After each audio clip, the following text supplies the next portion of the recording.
is that nobody in the Trump administration knows what he will do except perhaps for the president, and he's not saying. But you've been watching President Trump even before he was president. You've been watching his public life for a long time, as you wrote about in your book. So do you have an inkling, do you have a sense of what his end game could be here? Is this a principled stand? Is it a play for attention? Is it neither? Is it both? What do you think?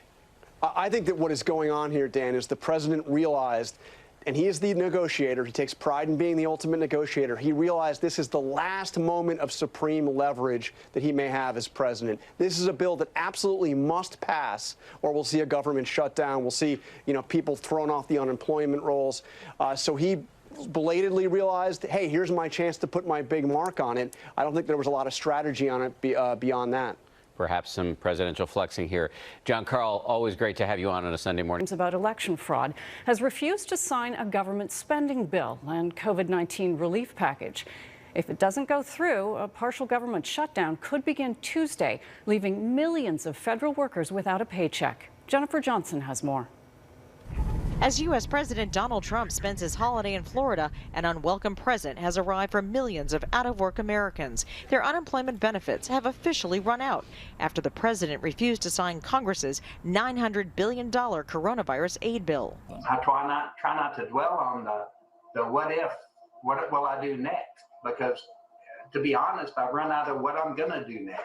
Millions of people have gone without real paychecks for several months after the pandemic shut down businesses across the country. I can't provide for my kids like I normally would. The president has so far refused to sign the $2.3 trillion spending package, which included the pandemic aid, because it gave just... Hey everybody, and welcome back to my YouTube channel. This is your news report, second stimulus check update, and second stimulus package update. Now before we get into the video, be sure to subscribe to my channel, click the notifications bell, and let's get this video to 5,000 likes if you think that Congress should pass the stimulus bill right now. Now folks, we have breaking news from Speaker Pelosi, Fed Chair Jerome Powell, and Larry Kudlow. By the way everybody, who do you think is to blame for holding back our second stimulus checks? Is it Mitch McConnell or is it Speaker Pelosi? But economists say targeted funds for unemployed workers would do more for the economy, since those households are less likely to put the money into their savings. Folks, tell me in the comments down below, do you think that Congress should pass more stimulus payments, or should they extend the unemployment benefits? According to the New York Times, the Senate cleared a week-long stopgap spending bill to buy time for an elusive pandemic aid bill. The New York Times goes on to say that Congress missed yet another deadline on Friday to deliver an economic stimulus package to help struggling Americans weather the pandemic, instead agreeing to extend government funding for an additional week as leaders continue to search for a deal. Now before we get into the video, be sure to subscribe to my channel and click the notifications bell. On this channel, we always provide you with the most up-to-date and reliable stimulus check updates. So be sure to subscribe and click the bell. And I've really been looking for some semblance of an agreement by today, and I'll give them a couple more days of grace. But just the amount of time it would take to, paper the deal in the legislative process and then move it through both chambers of Congress.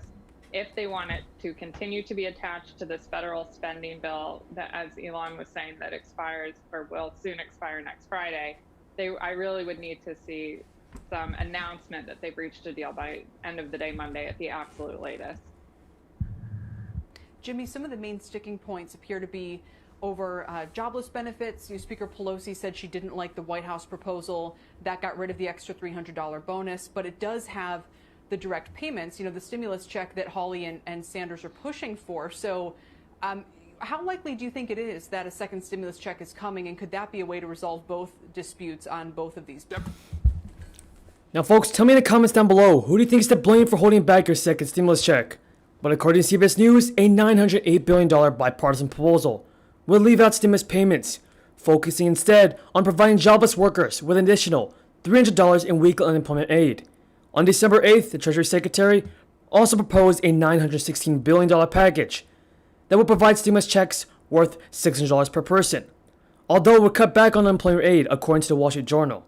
Now, senators, including Bernie Sanders of Vermont, are insisting that any relief bill include another round of checks worth $1,200 for low and middle income Americans. That is the same amount offered under the $2 trillion CARES Act. Sanders, who is joined by Josh Hawley, a Republican from Missouri, pledged to force a vote on the proposal before lawmakers adjourn for the year on December 18th. Sanders said on the Senate floor, What I don't understand is that at a time when in many ways the crisis is worse today than it was in March, why we are not responding accordingly. Again, we must make certain that every working family in this country receives a $1,200 direct payment, plus $500 for their kids. Bernie Sanders also tweeted out, if Congress can afford to give giant subsidies to the fossil fuel industry and a $1 trillion tax break to the top 1%, then we can afford $1,200 direct payments to every working class adult in America. If you agree with Bernie Sanders, everybody, then leave a comment down below saying, I agree. Millions of families are struggling. They are struggling right now to put food on the table. They're struggling to get health care for their kids and for themselves. They're struggling not to get evicted from their apartments. They're struggling to get the few dollars they need to take care of their basic necessities. That is what's going on economically.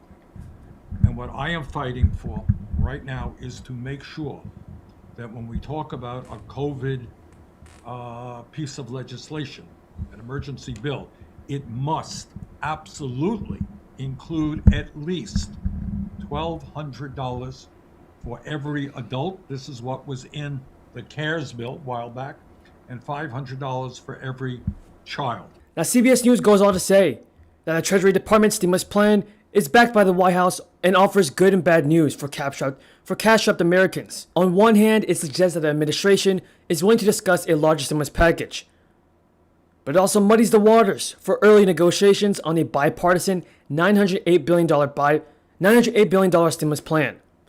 In the meantime, Congress remains deadlocked over the inclusion of provisions on state and local funding sought by Democrats. These issues remain a stumbling block heading into the weekend of December 12th, creating more uncertainty for the prospects of a stimulus deal. According to CBS News, Mnuchin said his offer includes funding for state and local governments, as well as the liability shield. But his offer would also cut unemployment aid from the $180 billion proposed by the bipartisan bill to $40 billion. That's according to a joint statement from Speaker Pelosi and Senate Minority Leader Chuck Schumer. Rather than agreeing, so we've sort of agreed on a big number. And you think that would be like 99% of it, agreeing on the $900 billion, which is a tremendous amount of money, and then coming to agreement on some of these other portions. The fact that we have not figured that out yet, the fact that we're adding sort of new wrinkles, and the fact that we've known about this for months, that we've needed more stimulus to sort of create a bridge to when we have these vaccines, and the fact that it's not done, that reality in and of itself, I think, is the greatest reason for pessimism. That being said, folks, that is all the news in today's video. If you found this video useful, be sure to subscribe to my channel and click the bell. Thank you for watching, everybody, and until next time, have a great day.